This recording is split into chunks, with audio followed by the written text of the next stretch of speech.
Hey guys, welcome back to the channel. My name's Cbudenz. I'm your independent insurance broker. And my goal with this channel is to educate Medicare beneficiaries on their options, help them understand Medicare, and ultimately help them make the right decision. And today we're going to be talking about how you choose your Medicare supplement plan. So these are for people that already know that they want a Medicare supplement plan and they are confused or maybe just want some clarification on how they choose the Medicare supplement plan, what's the best way to decide which to choose. And so today we're going to talk about how you do that. And first and foremost, you have to decide on your plan letter. So as of now, really there's only three options for the majority of people, which is Plan G, Plan N, and High Deductible G. I've made other videos kind of talking about the differences between those. So I'm not going to go into super specifics today, but I'll give you some high level overview. So Plan G, you have a $257 deductible. After that, 100% covered. Plan N, you also have a $257 deductible, but you also have a copay to your doctor, copay for emergency room, and potential Part B excess charges. And then in High Deductible G, you have an out-of-pocket or a deductible of $2,870 for this year, I believe is the number.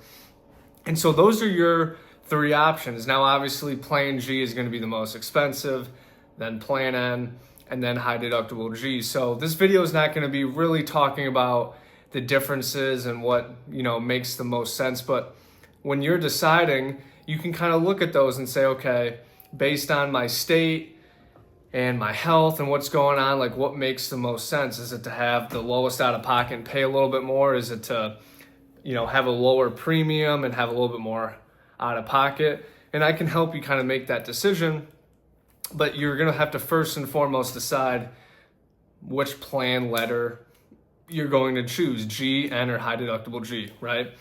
Then once you make that decision, you kind of fall into, okay, there's a lot of carriers out there. Who do I choose?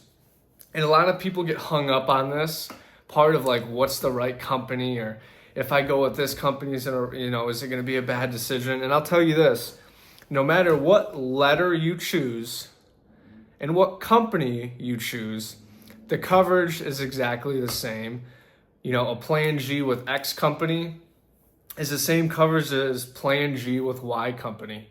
So the only thing that's going to make a difference is the cost and the rate increase that you might see year to year. So don't get too hung up on the company or the carrier. And, we're going to talk in this video about some ways that, help you decide on the carrier. And we'll kind of talk about that right now. So as far as choosing your supplement carrier, there's a few things that you may want to look at to determine what's going to be the best option. And a few of those reasons are going to be, number one, rate increase history. I can help you with this, or you can look online, but there are places where you can see the rate increase history for each carrier and each plan letter. So you can get an idea, okay, in the last 5 years, what are these rate increases looking like? And all of them are going to have rate increases. And just because one company didn't have a rate increase or, not a whole lot of rate increase last year, doesn't mean that, next year it's not going to skyrocket or vice versa. So those are just some numbers we can go off of, but it's not definite set in stone. So rate increase history. The other one we can look at is loss ratio percentages of each carrier, basically kind of showing us which carriers are losing the most amount of money. And then the other one we can look at is size of the company, which can be a big deal, right? How many people are they insuring, right? That's a huge thing. So you can look at kind of the risk kind of pools and spread that out. So those are the most important things to look at when picking your supplement carrier. I think the biggest decision to make is going to be the plan letter. G, N, or High Deductible G. Once you find that out, it's pretty easy to find a company that's going to fit what you're looking at. Now, one of the best ways to go about enrolling in these plans, right?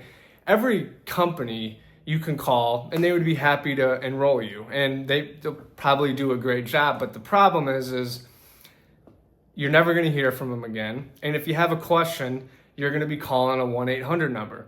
So it's very important you use a broker, like myself in this case, who can not only help you do the enrollment, but is there for you throughout the year, will stay in touch with you throughout the year, will be there to answer your questions so you don't have to call a 1-800 number. And the cool thing is it does not impact your premium by using a broker.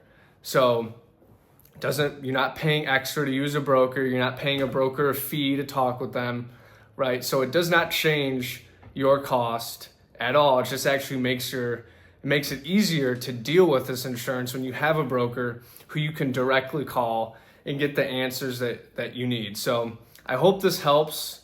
Again, these are a few things to help you make a decision on picking your Medicare supplement plan. And if you guys have specific questions about your situation and kind of want a detailed, overview of what these are, maybe, talk with me about helping you make that decision, you can definitely reach out to me. Again, it doesn't cost you anything to use me, no obligation, no one's going to charge you a fee. So please reach out if you guys do have any questions while you're making this transition.